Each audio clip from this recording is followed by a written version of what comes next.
Bom, meus caros, vamos lá. Sejam bem-vindos de volta.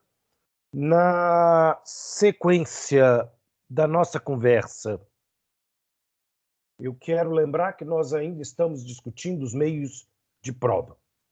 E até a aula anterior, trabalhávamos com as figuras das provas, denominadas como provas pessoais, testemunha e depoimento pessoal. Essas modalidades de prova, elas marcam exatamente a ideia de que, por meio da interferência e da participação de uma pessoa, nós vamos obter os elementos de prova necessários. O passo seguinte é trabalhar agora a figura das chamadas provas reais. E provas reais não quer dizer provas verdadeiras, mas, na verdade, as provas produzidas mediante objetos, ou seja, não pessoas. E, desse modo, a ciência ela nos apresenta aqui, primeiro, uma modalidade de prova extremamente comum, de certa maneira, até banalizada dentro da seara da praxis processual brasileira, que é a prova documental. Primeira coisa que eu preciso é fazer uma distinção conceitual entre documento e coisa, que já foi feita em aula anterior, mas eu preciso de resgatar esse conceito. Bom, documento é tudo aquilo que foi criado pelo ser humano com o intuito de transferir uma informação. O documento encerra uma informação, ele é o suporte, o veículo, por meio do qual essa informação é transmitida. O leigo, de maneira absolutamente equivocada, ele tende a achar que documento é só papel. E, na realidade, isso é um erro. Para a ciência do processo, não há diferença, em essência, entre o documento eletrônico e o documento tangível, digamos assim, do ponto de vista conceitual e do ponto de vista de sua produção.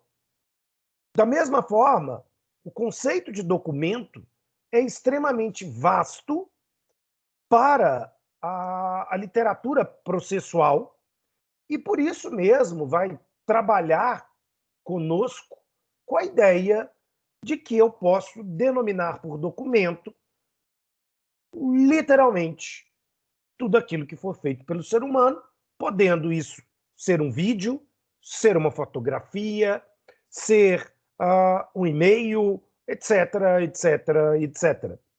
A prova documental, então, ela tem um conceito muito amplo para nós. E, como consequência disso, o Código de 2015 já vem também preparado para lidar com as questões terminológicas. Isso é extremamente importante, né? O código ele já tem um capítulo para falar de documentos eletrônicos, afinal de contas, ele nasce dentro do fenômeno do processo digital. Então não há uma novidade, não é uma estranheza que o código faça referência aos documentos eletrônicos nos artigos 439, 440 e 441. Ou seja, eles trabalham com a ideia de que o documento eletrônico é tão confiável e é tão meio de prova quanto os documentos tangíveis. Papel, uma fita VHS, será que ainda existe isso? Mas, enfim, ou uma fita cassete, ou qualquer coisa do gênero, pode, e são tão válidos quanto. Entretanto, e isso provoca uma crítica da doutrina, de uma maneira geral, com relação à timidez do legislador brasileiro, porque o legislador brasileiro ele constrói uma exigência no artigo 439, que é uma exigência complicada, na verdade, que é a exigência de conversibilidade à forma impressa. Ou seja, eu posso utilizar documentos eletrônicos no processo civil, mas esses documentos precisam se fazer tangíveis. Ou seja, eu preciso adotar um modo por meio do qual esse documento ele possa ser utilizado de maneira física. Então, eu posso utilizar uma fotografia digital? Posso, mas eu tenho que ter uma forma de imprimi-la. Daqui decorre um problema, que possivelmente vocês vão pensar. Determinadas informações postas na rede mundial, de uma maneira geral, elas podem ser protegidas por recursos de segurança que me impedem de tirar um print daquela imagem, ou que me impeçam de convertê-la, de alguma forma, para o papel.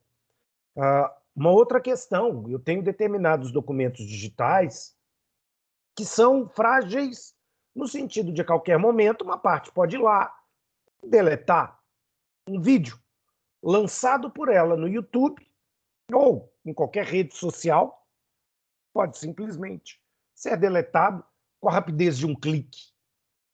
Como é que eu vou fazer essa prova? Né? Quer dizer, se eu lanço lá o endereço eletrônico e depois o sujeito destrói essa prova, como é que eu vou convertê-la em forma impressa? E aí o código traz uma solução interessante, mas do ponto de vista técnico, né, capitula como se um meio de prova o fosse. E isso é um equívoco. Né? O código trata, no artigo 384, de uma figura chamada de ata notarial. E a ata notarial, na realidade, vai ser um mecanismo que substitui as impossibilidades de conversão de forma impressa de um determinado documento, né, de um determinado vídeo, foto, ou seja lá o que for, que se encontra aí. Ou seja, a ata notarial ela consiste com a elaboração de uma escritura feita pelo tabelião do cartório de notas. Ou seja, o tabelião vai, através da sua fé pública, descrever o que consta o documento. É uma gravação de vídeo. Ele vai narrar a gravação, descrever o que ele viu, consequentemente, né? Garantindo aqui fé pública. Imagina, por exemplo, que uma pessoa ofende a outra em uma postagem em qualquer rede social. Antes de que essa postagem seja excluída, você pode ir ao cartório e solicitar a lavratura da ata notarial. O tabelião verá a postagem, verá a autenticidade do perfil de quem ofendeu e, eventualmente, quem foi ofendido, poderá até mesmo tirar uma fotografia ou um print ou alguma coisa e certificar a validade dessa comunicação. Né? E aí ele dá a fé pública. Resultado, se você não tem como juntar a publicação, e mais, se você tem medo que a publicação se perca, seja destruída ou não seja mais facilmente localizada, a ata notarial é uma situação que vai te viabilizar essa prova. Uma coisa importante que muita gente não presta atenção é conversas de WhatsApp, por exemplo. Né? Cada vez mais, pessoas tentam utilizar conversas do WhatsApp como meio de prova, como meio de confissão ou alguma coisa do gênero. Só tem um problema. O WhatsApp é um mecanismo extremamente frágil. Já existem programas que você baixa na internet que, por exemplo, simulam o WhatsApp. E você pode simular uma conversa. Ou seja, você pode comprar ou usar um número para eventualmente falsificar qualquer tipo de conversa. Por isso, o judiciário sabe que a prova do WhatsApp é uma prova absolutamente precária, unilateral e, muitas vezes, sem uma força probante de confiabilidade. Qual a solução? A ata notarial. Você leva o aparelho para o tabelião, para que o tabelião veja a conversa, retire as informações desta conversa e, consequentemente, possa checar, inclusive, o seu destinatário. Né? Ligue ou faça através de um cadastro junto com o próprio Poder Judiciário a informação de quem esse número se encontra registrado. E isso pode possibilitar garantir de uma maneira mais sólida a afirmação da veracidade da informação. Afinal de contas, o risco da falsidade pode prejudicar. E, aliás, a prova falsa é prova criminosa. Além dela ser uma prova ilícita e ela ter que ser retirada do processo, ela pode resultar, eventualmente, na punibilidade penal de alguém. Dentro desse sistema, o código, então, já se mostra muito fácil, muito adaptado a esses conceitos trazidos pela prova. Agora, quando a gente lida com o documento, eu poderia agrupar de maneira didática 4 subprocedimentos para a produção da prova documental. Eu vou ter situações em que o documento se encontra com a própria parte, e por isso é ela quem vai juntar, ela tem acesso ao documento, ela junta o documento nos autos, sem muita dificuldade, sem muito problema. Né? Eu posso ter um problema em que eu preciso de um determinado documento, mas esse documento ele está em poder de um órgão público. Né? Eu posso ter um documento que ele está em poder do meu adversário. Bom, será que o meu adversário vai querer trazer esse documento que me favorece ao processo? E eu posso ter uma situação em que esse documento está em poder de qualquer pessoa que não seja autor ou réu ou órgão público do processo. Bom, vamos por partes. Vamos pensar aqui na apresentação do documento quando ele está em poder da própria parte. Para o Código de Processo Civil, isso é muito simples, bem da verdade. Porque se o documento ele está comigo, eu junto ele. Entretanto, eu preciso fazer um alerta.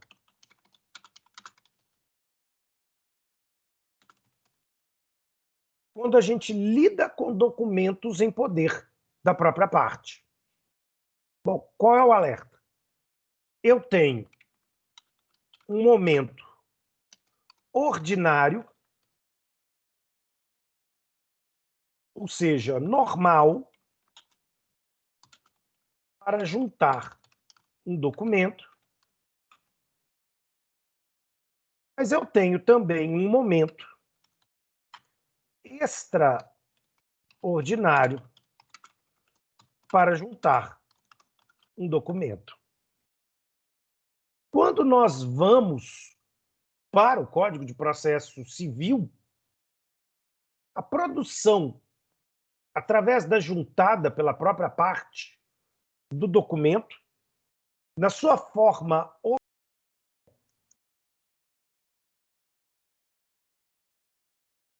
ela se faz com base no artigo 3,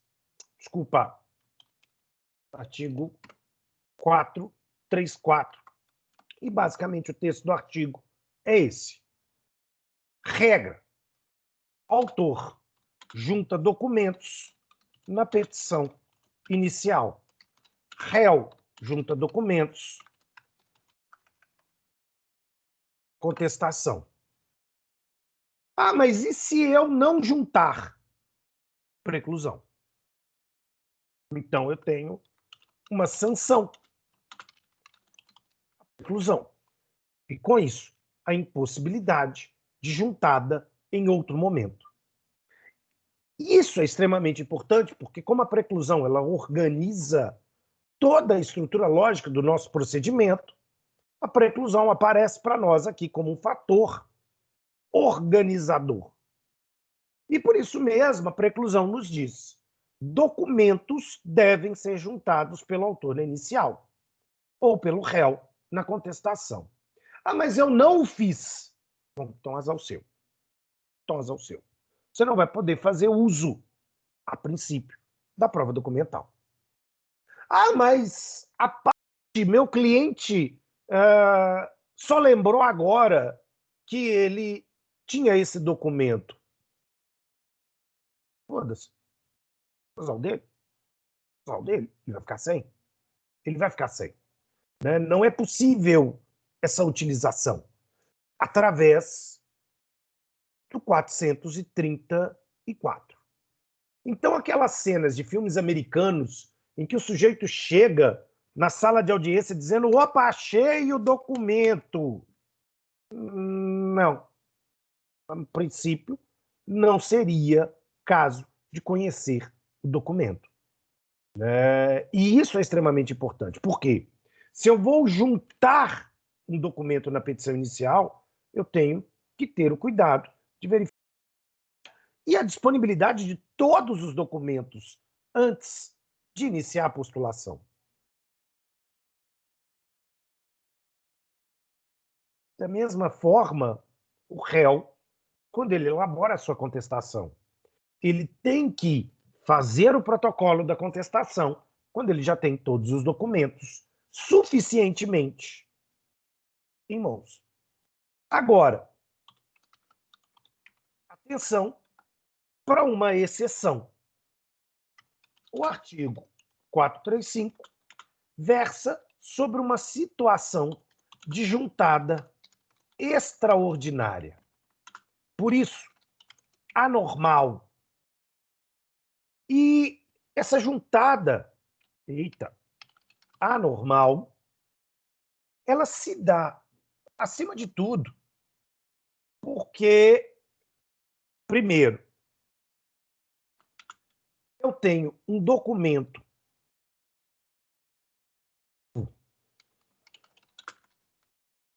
Quando eu digo que o documento é novo, não significa que ele chegou para mim agora. Significa que ele materializa fatos novos. O que seriam fatos novos? Supervenientes. Eita, hoje eu estou escrevendo tudo errado.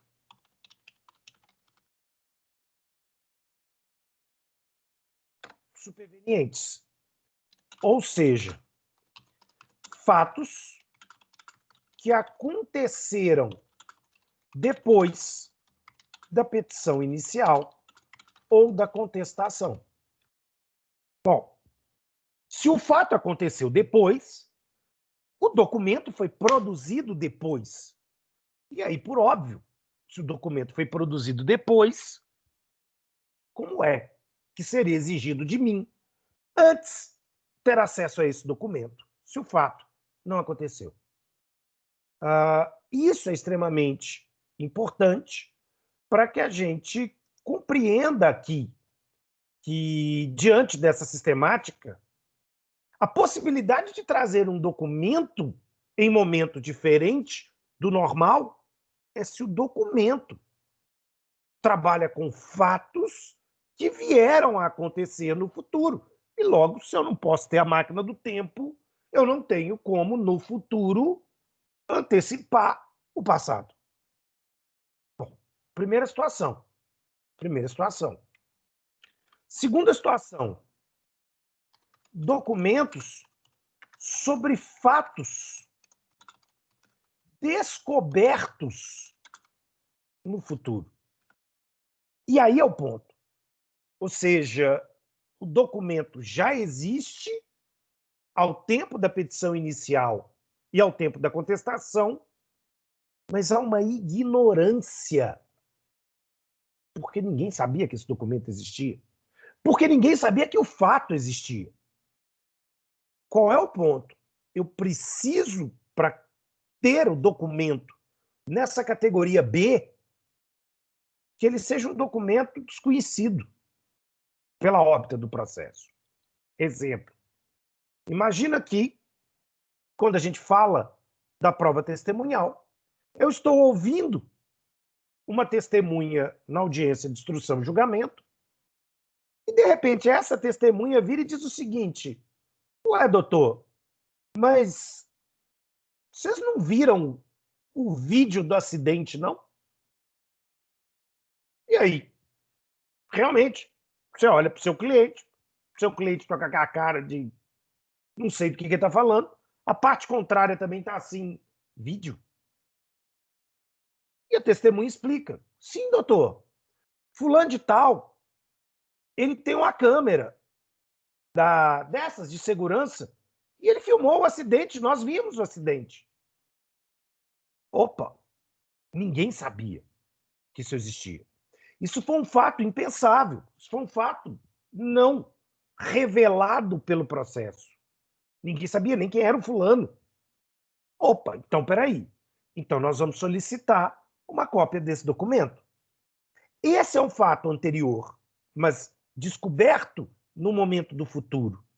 E aí ele vai ser tratado também como um fato novo. E aí o documento vai ser admitido. Mas, percebam, se a parte que tinha o ônus processual de trazer o documento, ela simplesmente não fez o seu dever de casa, o que eu quero dizer? Ela não cuidou de procurar todos os possíveis documentos no momento hábil, aí é azar dela. Aí é azar dela. A preclusão, por força do 434, impedirá a utilização desse documento. Ah, mas o documento é importante, e como é que fica, sei lá, a verdade no processo? Não, não fica, porque ela não existe, ela não importa, a ciência do processo.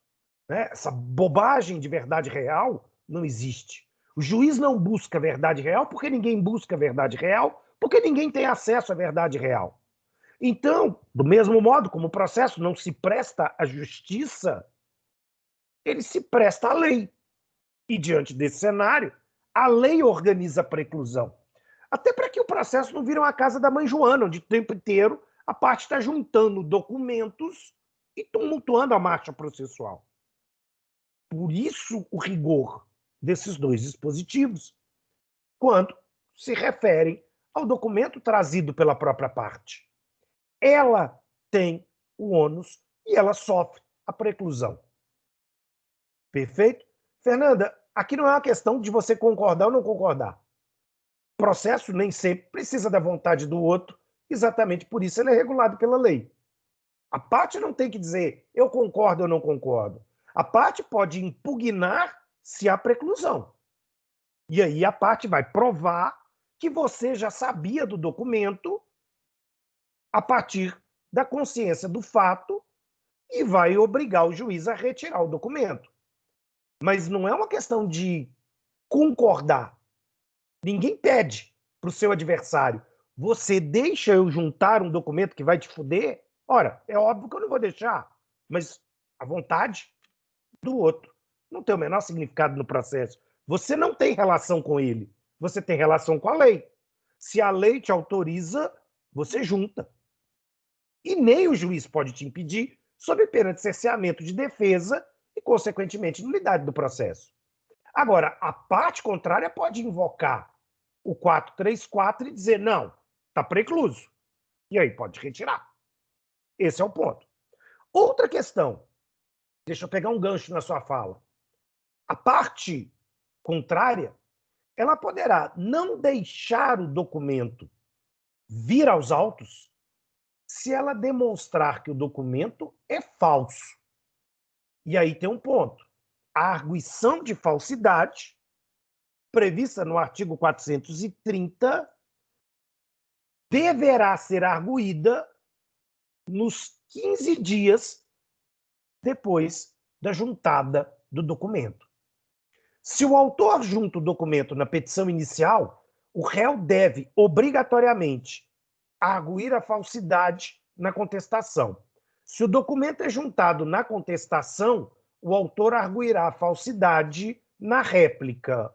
Se o documento foi juntado fora de hora, por causa da exceção do 435, eu serei intimado de que esse documento foi juntado e eu tenho 15 dias para arguir a sua falsidade. Entretanto, eu quero chamar a atenção para a arguição de falsidade pelo seguinte: a arguição de falsidade, ela tem requisitos para sua utilização. Requisito 1, prazo de 15 dias. Juntou-se o documento, já tem um mês. A parte contrária não arguiu a falsidade, acabou. Ah, mas eu descobri agora que a assinatura é falsa. Foda-se. Foda-se. Né? Se necessariamente você perdeu o prazo, você não pode falar sobre a arguição de falsidade. Ela tem que ser proposta no prazo de 15 dias. Outra coisa, a arguição de falsidade, ela só é possível se a falsidade for material. Bom, o que eu estou chamando de falsidade material? Adulteração da forma do documento. Bom, se é uma imagem, ela sofreu edição. Se é um áudio, ele teve cortes, como um vídeo. Se é um documento impresso, ele tem uma assinatura falsa ou qualquer coisa do gênero. Não é um erro de interpretação. O documento foi forjado. O documento foi maquiado. E, nesse sentido, inclusive, um crime foi cometido. A falsidade, se detectada, abre margem para o processo criminal que pode prender aquele que fez uso do documento falso. Eu não posso confundir esta falsidade, vamos chamar de falsidade material, com o erro de interpretação. O que pode acontecer? Ou seja, o erro diferente do crime, ele não está aqui para ser julgado pelo incidente de falsidade, por uma razão simples. Quem vai analisar o documento e verificar se o documento sofreu realmente montagem é um perito técnico naquele ofício, naquela ciência. Alguém com especialidade em edição de imagens, de vídeo, modulação de áudio, enfim. É o perito que vai ouvir, vai ver e vai dizer, não, isso aqui foi mexido. Isso aqui não é isso aqui. Houve montagem. Ponto. Por quê? Porque se eu estou diante da falsidade por erro de interpretação, perito não tem como interpretar de maneira correta. E às vezes eu posso ter uma situação em que pessoas são enganadas. Exemplo, quantos de nós não temos, talvez até nós mesmos, parentes extremamente parecidos conosco ou que possuem um timbre de voz extremamente parecido conosco. Eu e meu pai temos praticamente o mesmo timbre de voz. Ao telefone, uma fala dele, uma fala minha, sou igual. Alguém poderia gravar o meu pai e dizer que é uma fala minha, mas esse documento não seria falso no sentido do 430. Ele seria equivocado, o que é bem diferente. A interpretação do falante é que é equivocada. Exemplo, né? Eu poderia juntar uma foto de uma celebridade e dizer que essa celebridade estava em tal lugar, em tal dia. Quanto, na realidade, não há celebridade, é um sósia. Quantas vezes as revistas de fofoca não falam isso? O ator fulano de tal foi visto saindo com Beltrana ou com, sei lá, a loura peituda no bar tal em Copacabana. E, na verdade, não, ele não estava lá. Né? Se trata de alguém parecido ou de uma imagem, uma fotografia mal tirada, inclusive, que faz com que aquele borroco pareça a pessoa, vamos colocar assim. Quantos de vocês não já se depararam, por exemplo, com uma fotografia velha, né, de um parente tão parecido com você? Uma situação interessante. O...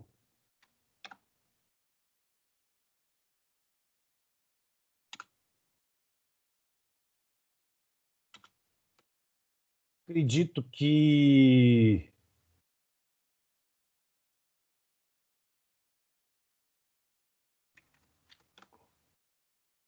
vocês já viram, né, talvez essa imagem aqui.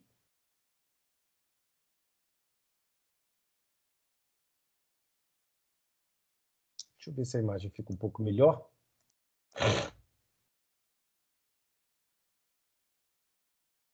Deixa eu...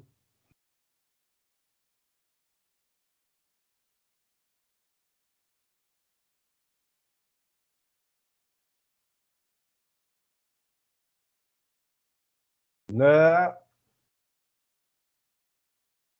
Eu tenho aqui o Christian Bale, do Batman, e tem aqui o ator James Brolin. E percebam, né? É claro, James Brolin tem 30 anos a mais que o Christian Bale, mas é uma foto de mais ou menos quando eles têm a mesma idade. E são extremamente parecidos. Né? Extremamente parecidos. Ao ponto de alguns sites começarem a especular que o James Brolin talvez fosse o pai do Christian Bale, por conta da semelhança física, né, dele aqui. Realmente parece. Né? Tem outras fotos em que são muito, mas literalmente, né, muito parecidos em termos de expressão. Essa aqui mesmo é o barato. Né? O John Brolin e o Christian Bale, se você olhar rápido, parece a mesma foto. Né? Parece a mesma pessoa. Mas a foto foi montada? Houve maquiagem, Photoshop? Não. A foto é íntegra. É uma questão de similaridade. É uma questão de conhecimento. Eu vou dizer que isso é um documento falso? Não. A foto não é falsa. Mas alguém poderia olhar para ela na foto e dizer que fulano é Beltrano. Isso é um erro de interpretação.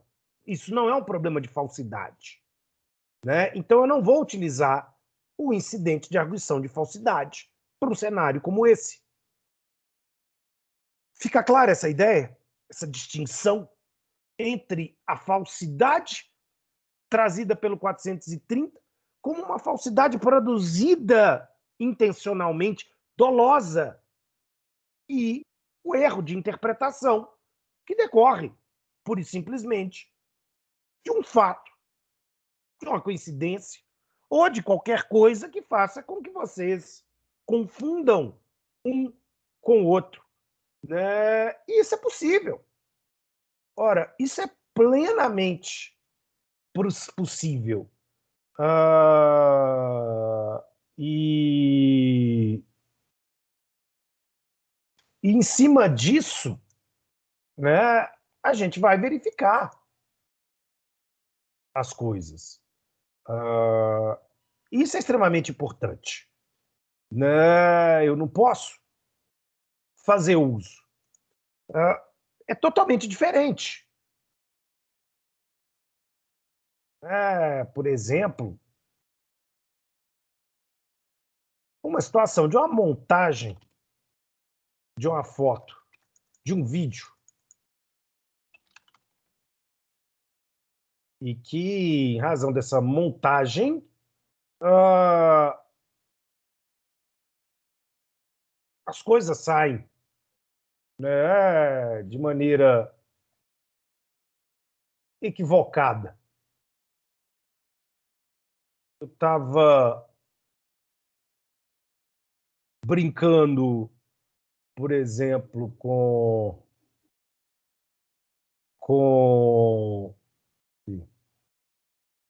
aquele aplicativo.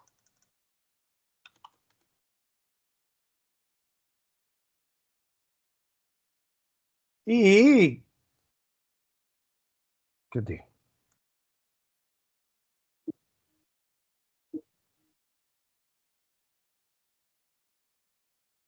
Exato, né? Quer dizer, e aqui a gente tem uma prova falsa, né?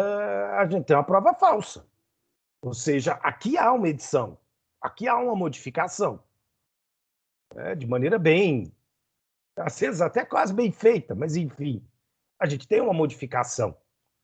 E nesse sentido, eu preciso compreender a lógica com que o código está estabelecendo para as provas. Enfim, no caso da arguição de falsidade, eu vou arguí-la e a parte contrária será ouvida. A parte que juntou o documento será ouvida.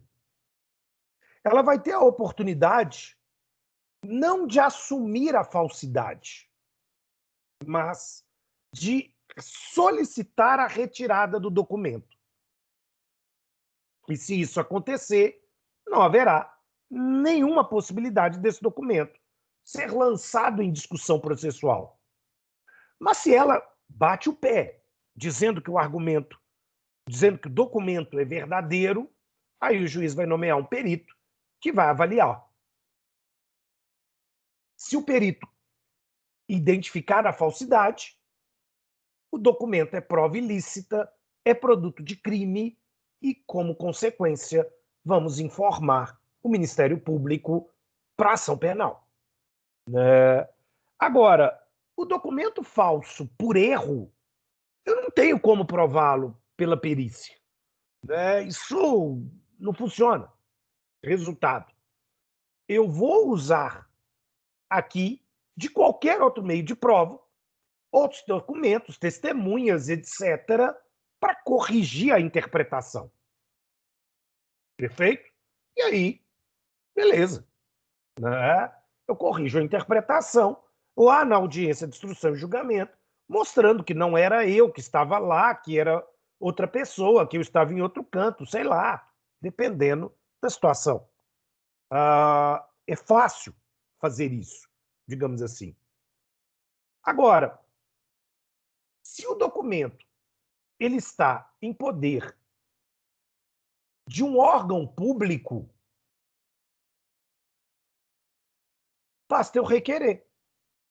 Eu informo para o juiz qual é o documento, qual é o órgão, e o juiz oficia para que o órgão público, de duas, uma, me envie o documento ou me envie uma cópia, que vai fazer os mesmos efeitos do documento original.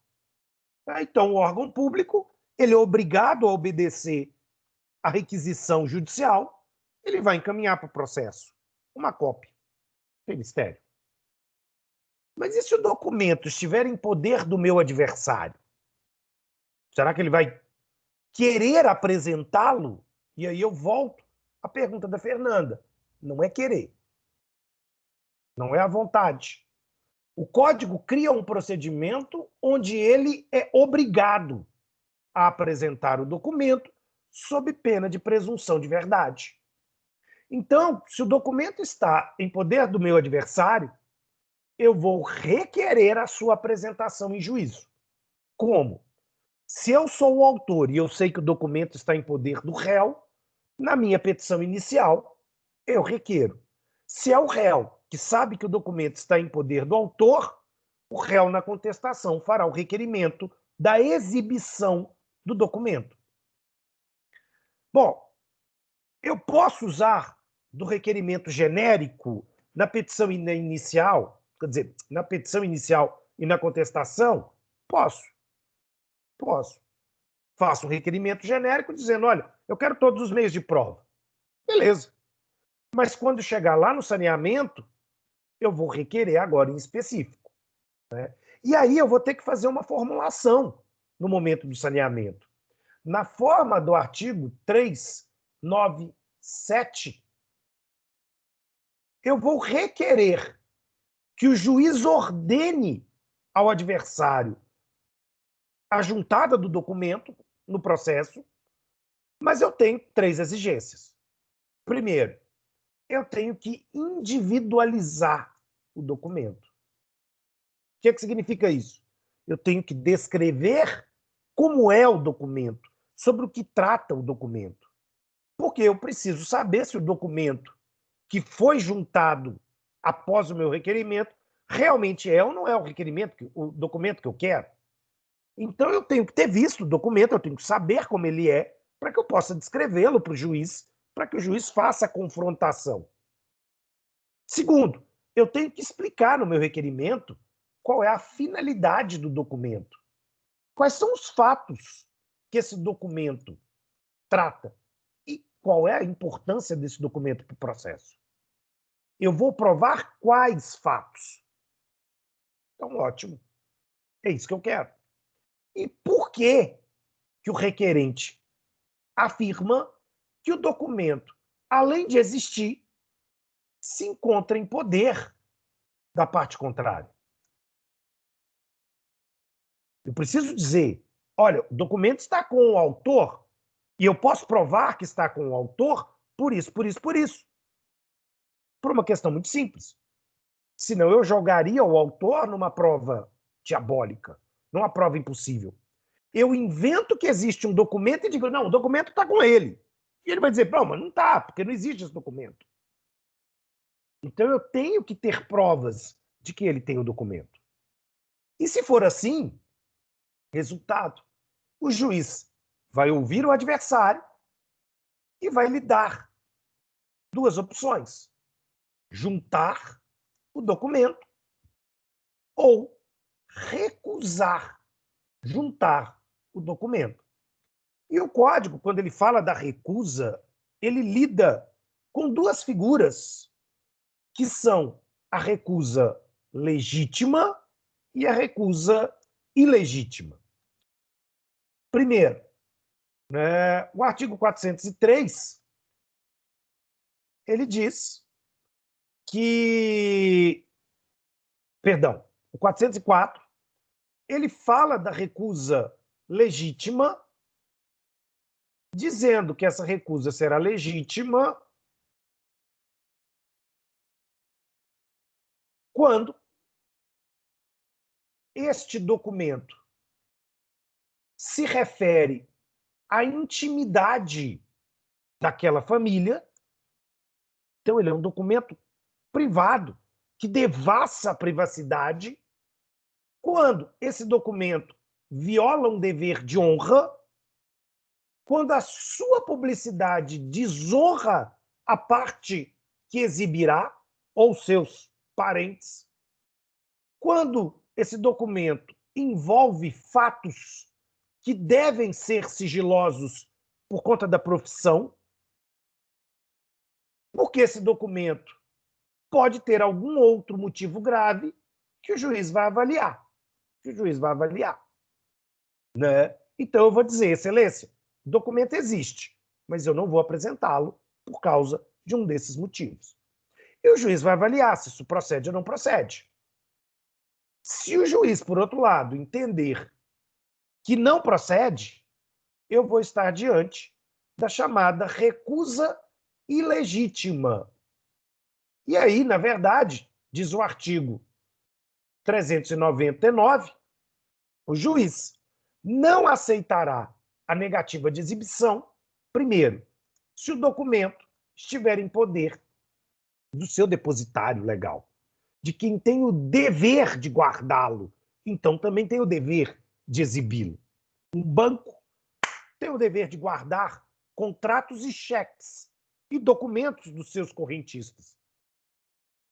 Então ele não pode dizer, não, eu perdi o contrato. Não, você tem o dever de guardar. Então você tem o dever de exibir. Se o documento foi aludido pela parte adversária como meio de prova, em algum momento ela diz que existe, mas não juntou. Então você truca ela e diz, você falou que tem, põe na mesa, traz o documento. Traz o documento. Nesse momento, o juiz não aceitará que ela negue aquilo, até porque isso seria uma comprovação de má-fé, um venire contra factum próprio. Se ela diz que tem, então agora ela apresenta. E ela vai sofrer as consequências daquilo que eventualmente ela apresentou. Perfeito? E aí, dentro desse cenário, diz o código, se o juiz não aceitar a escusa, o juiz dará um prazo de 5 dias para que o documento seja juntado aos autos, por quem tem o dever. Bom, se ele foi juntado, ótimo, mas se ele não foi juntado, haverá uma presunção de veracidade sobre os fatos que deveriam estar referidos no documento. E aí eu não preciso mais do documento. Eu tenho a presunção. Eu tenho a presunção. Excepcionalissimamente, o Código admitirá o uso de medidas coercitivas. Exemplo, o oficial de justiça e a polícia bater e fazer uma busca e apreensão do documento. Arrombar a porta, arrombar cofres para obter a cópia desse documento. Invadir o arquivo e falar, peraí, me dá. Eu vou buscar e só sai quando o documento aparecer. Mas com caráter muito excepcional. Com caráter muito excepcional. Eu teria essa situação. Porque, em regra, a presunção já é suficiente.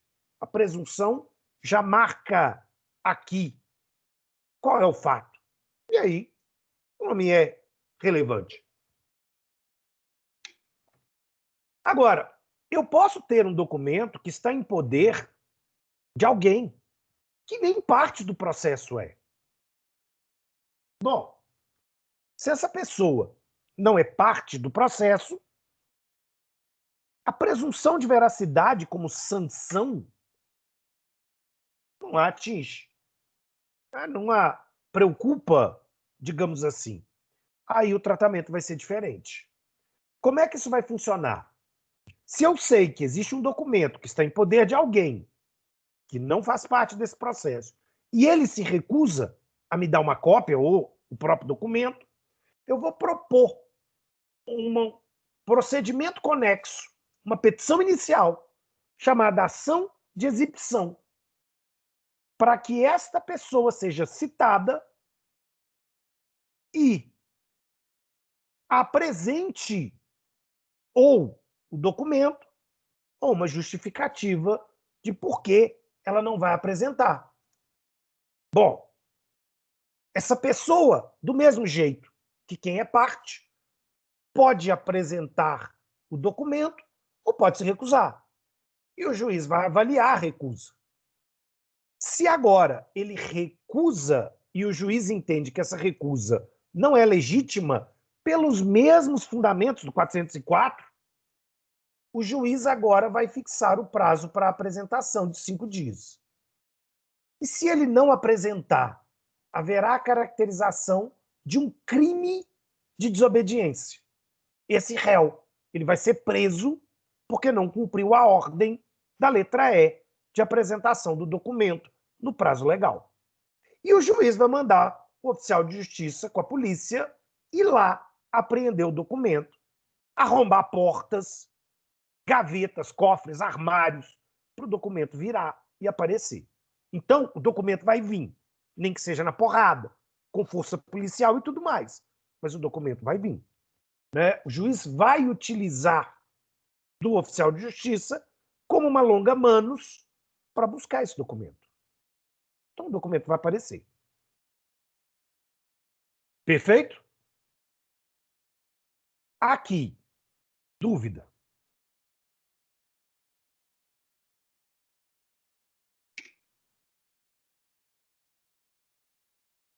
Bom, vamos por uma outra modalidade de prova.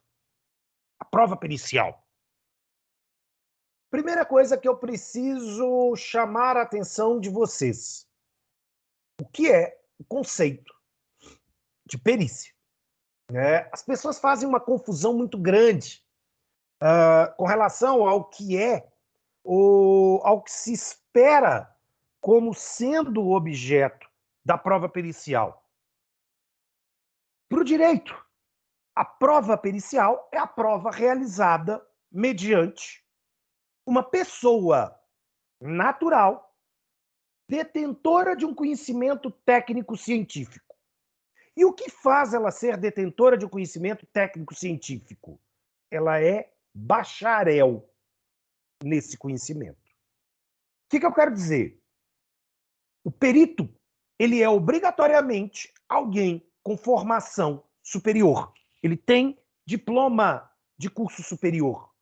Ele é médico, engenheiro, dentista, psicólogo, e ele está inscrito em um conselho profissional, vai dizer o artigo 156 do CPC.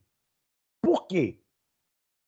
Porque se eu preciso de um técnico dentro do direito processual civil, após o Código de 2015, o conselho profissional vai ser responsável por elaborar um pequeno catálogo de profissionais, disponibilizar no seu site e enviar uma cópia para o Poder Judiciário. Então, se um juiz precisa de um médico cardiologista para fazer uma perícia, ele vai olhar o catálogo que o CRM enviou de peritos que naquela localidade estão disponíveis para fazer o exame pericial. O perito não trabalha de graça. Ele recebe honorários, como nós veremos. Ele será remunerado. Bom, remunerado por quem? Por quem requereu a perícia. O autor requereu a perícia, o autor paga. O réu requereu a perícia, o réu paga. Ah, mas os dois requereram a perícia, então os dois dividem. Ponto. Ponto. No processo civil não existe algo que existe no processo do trabalho. Lá no processo do trabalho tem um negócio esquisito que é ganhar ou perder a perícia. Isso não tem sentido. A perícia não é aqui um prêmio ou um objeto de disputa. Ela é um meio de prova. Então, no processo civil, paga o perito quem requerer o perito. Ponto. E dividem, se ambos requererem. Então, o juiz vai olhar o catálogo do conselho profissional e chamar o perito. Para quê? Porque é o conselho que define quem é ou não habilitado para aquela perícia. É o conselho que é capaz de avaliar um profissional e dizer, olha, ele pode ou não pode. E até por uma questão interessante. Porque às vezes o juiz não sabe se realmente ele precisa de uma perícia de um arquiteto ou de um engenheiro civil. Então, quando ele requer ao conselho, eu já vi situações em que o conselho diz, não, você está pedindo um profissional da área de engenharia, mas, na verdade, para isso, é um arquiteto, um calculista, e não um engenheiro civil. Ou você está solicitando um médico cardiologista, mas na verdade não é isso. Você precisa de um hematologista. E aí eu aconselho que tenha expertise para poder nos indicar o profissional correto. Agora, eu não posso confundir o perito com duas figuras distintas. O Código de Processo Civil cria uma figura nova, negocial, chamada de prova técnica simplificada. Eu só posso fazer uso da prova técnica simplificada se o autor e o réu estiverem de acordo, a causa versar sobre direitos disponíveis e ambos estiverem dispostos a pagar esta pessoa em conjunto. E aí o que acontece na prova técnica simplificada? Ao invés de eu nomear o perito responde aos quesitos formulados pelas partes e elabora um laudo. Na prova técnica simplificada, eu vou usar desse especialista como uma testemunha diferenciada. Aí sim, ele vai na IJ como testemunha para responder perguntas orais, porque não há necessidade de um esclarecimento mais aprofundado, como, por exemplo, a via de um laudo. E ao responder esses esclarecimentos orais, isso é suficiente. Óbvio, esse perito, que na verdade atua como uma testemunha técnica, ele não vai cobrar o mesmo valor que ele cobraria pelo laudo. Ele vai cobrar o valor de 1 a 2 horas de trabalho, tempo lá da audiência. E isso consideravelmente diminui o custo da produção dessa prova. Mas percebam, ele não é visto como perito, ele é visto como testemunha. E aí ele envolve um trabalho de muito menos complexidade do que o elemento de elaboração de um laudo. Não existe, por processo civil, perícia que não seja feita prévia à IJ e a partir de perguntas formuladas pelas partes. O perito não faz o laudo escrevendo o que ele quer. Ele não tira do sovaco as conclusões que ele vai escrever. Ele responde perguntas. E aqui também temos um problema, como a gente conversou na aula passada sobre a testemunha. Formular a pergunta exige do advogado conhecimento técnico. E nem sempre o advogado tem o conhecimento técnico suficiente. Então, ele pode se servir de alguém chamado assistente técnico. O assistente técnico não é perito, porque o perito tem que ser imparcial.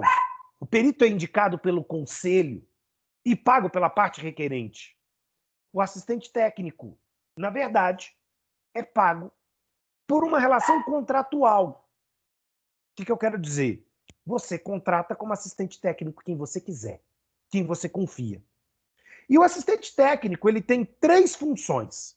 Primeiro, ele me ajuda a fazer as perguntas para o perito. Segundo, ele me ajuda a interpretar os laudos. Ele me ajuda a verificar se as perguntas foram respondidas de maneira correta. Terceiro, ele pode produzir um documento técnico chamado parecer. E através do parecer, ele dá a sua opinião. Fato. Um bom assistente técnico pode ter uma autoridade argumentativa maior do que o perito, por exemplo. Né? E às vezes o parecer do assistente técnico é tão forte que discorda da perícia e o juiz concorda com o parecer e não com a perícia. Ah, mas isso pode acontecer? Pode. Isso pode acontecer. Eu posso ter uma situação em que o parecer é mais bem feito, é mais convincente do que a própria prova pericial, porque às vezes a prova pericial ela foi porquinha, né? Então ela fica deixando a desejar. Mas qual é o ponto? O perito é imparcial. O assistente técnico foi contratado para te dar subsídio de informação para te auxiliar no processo. Então, ele é parcial. O perito se submete às regras de impedimento e suspeição. O assistente técnico, não. Eu posso contratar meu pai como assistente técnico. Não tem problema nenhum. Meu irmão, meu cunhado, ou qualquer outra pessoa da minha confiança. E mais, o perito recebe o valor de honorários fixados pelo juiz, com base na tabela profissional de seu conselho, é claro, mas fixados pelo juiz. O assistente técnico é contratado por você. E aí é o preço de mercado que ele vai estabelecer com você. Perfeito? Bom, preciso também chamar a atenção que aqui a perícia ela vai ser indeferida pelo Poder Judiciário. 3 situações. Primeiro, quando a prova não depender de conhecimento técnico. Ora, muitas vezes a parte requer uma prova pericial com o único propósito de atrasar o processo. Porque às vezes essa prova pericial me demanda tempo. Então eu requeiro a perícia para que a sentença não possa ser produzida e nem a IJ marcada antes da perícia findar. Mas se essa prova ela pode ser feita por uma testemunha, por um documento, a prova pericial é desnecessária, né? E às vezes, diz o inciso segundo, outras provas já fazem às vezes de perícia. Já é suficiente. Agora eu tenho um problema. Eu posso ter uma prova pericial impraticável. Impraticável porque não há técnica, não há ciência. Vamos imaginar que o réu, ele alega em defesa que, na realidade, ele praticou determinado ato, como, sei lá, assinou um contrato, porque ele estava de posse de um controle mental de uma entidade alienígena. Né? Então ele vai dizer, olha, não, eu não tinha liberdade, né? Foi alguma coisa assim, tipo a força, né? Que virou para mim e falou assim, não, você vai fazer, assina o contrato. E a entidade alienígena me convenceu a, evidentemente, assinar o contrato. Ora, eu não tenho perícia que consiga comprovar a existência de seres extraterrestres ou qualquer outra bobagem do gênero.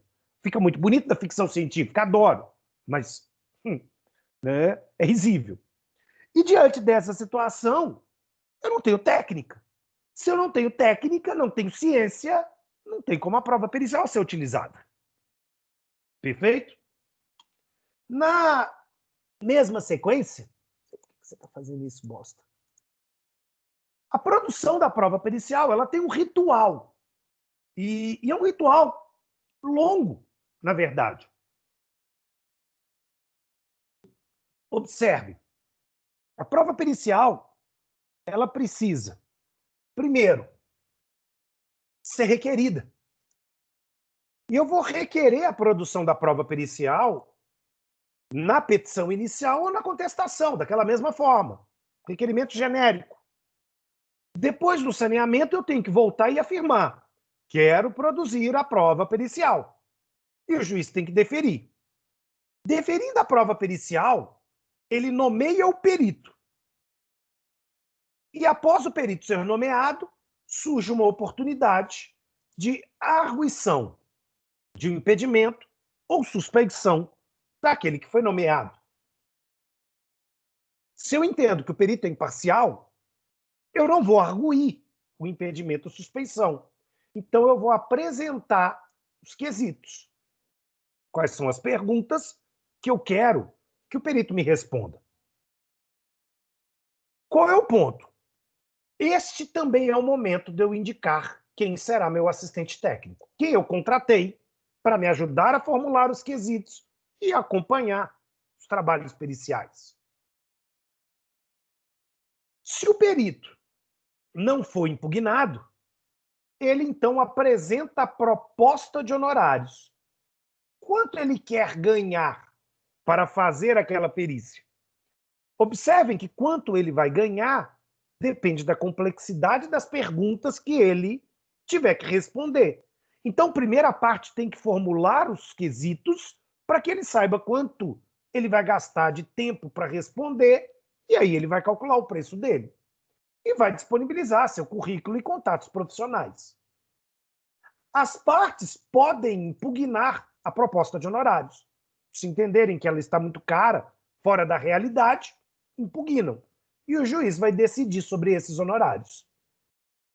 Juiz fixando o valor dos honorários, a parte tem que depositá-lo.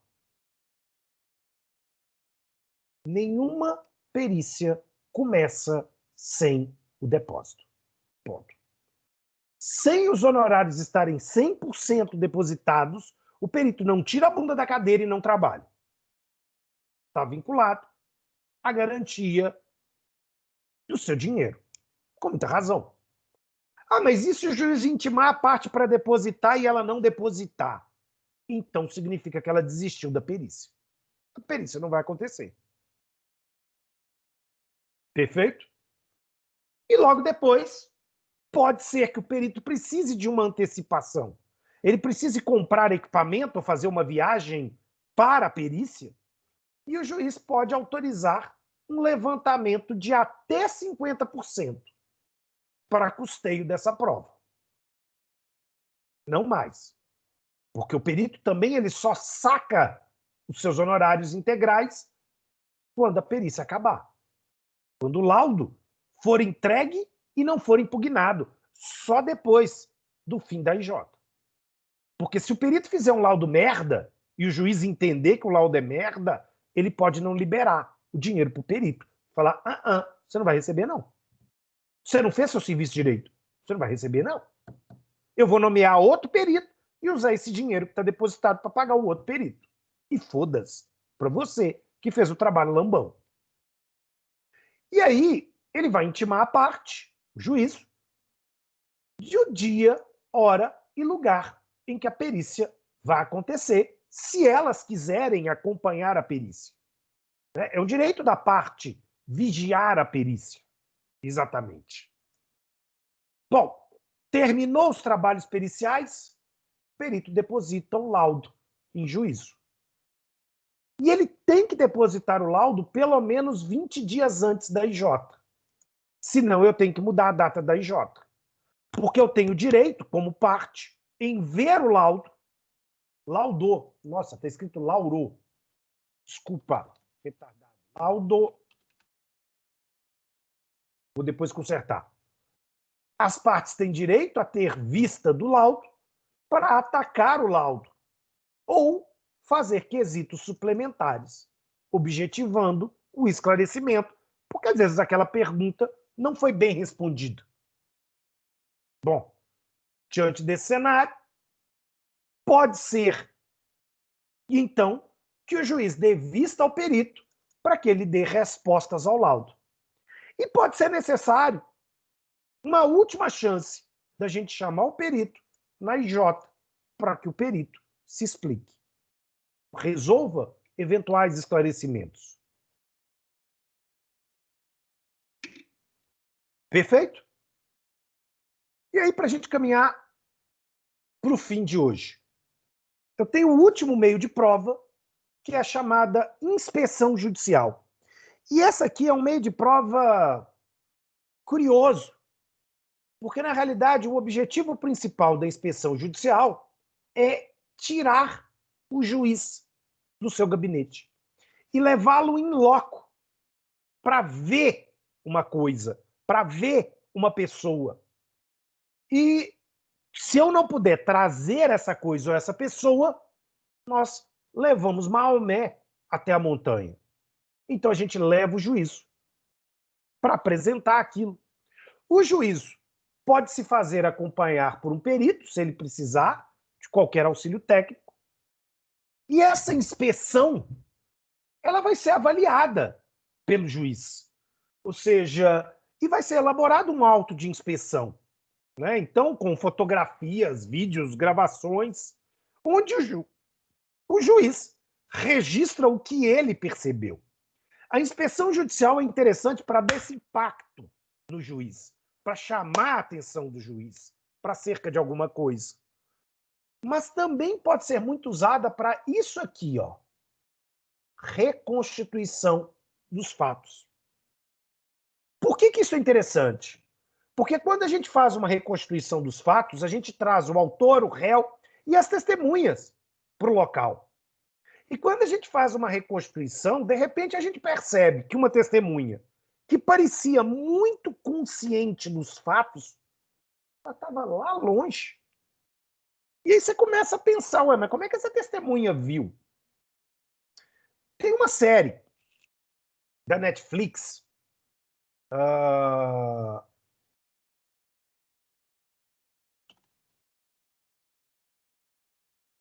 que eu esqueci o nome, juro, que é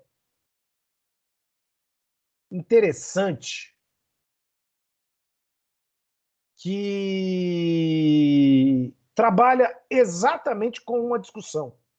É uma série norueguesa, dinamarquesa, alguma coisa assim. E tem uma discussão que exatamente bate em cima deste caso de uma reconstituição dos fatos, de que ilustra como que uma reconstituição dos fatos ela pode mudar, né, a forma de ver o caso. E é extremamente interessante, mas eu não estou lembrado do nome dela, não. Areia Movediça. Areia Movediça, eu acho. Isso. Areia Movediça.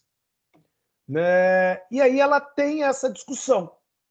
Ou seja, é importante saber onde estão as testemunhas.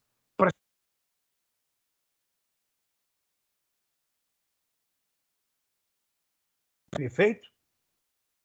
Então essa série é uma série bem legal. Bom, meus caros, dúvida com relação ao conteúdo?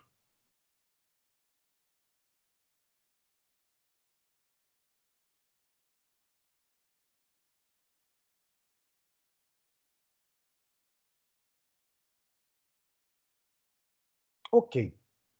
Então, ficamos por aqui. Semana que vem, nós vamos para o fim, para a última unidade, fase decisória, caminhando para esgotar o conteúdo programático da nossa disciplina como mando figurino. Tá? Então, quarta e quinta, dia 11, dia 12, a gente basicamente está caminhando para fechar o conteúdo de processo civil. Beleza? Então, um abraço, bom final de semana e boa noite para vocês.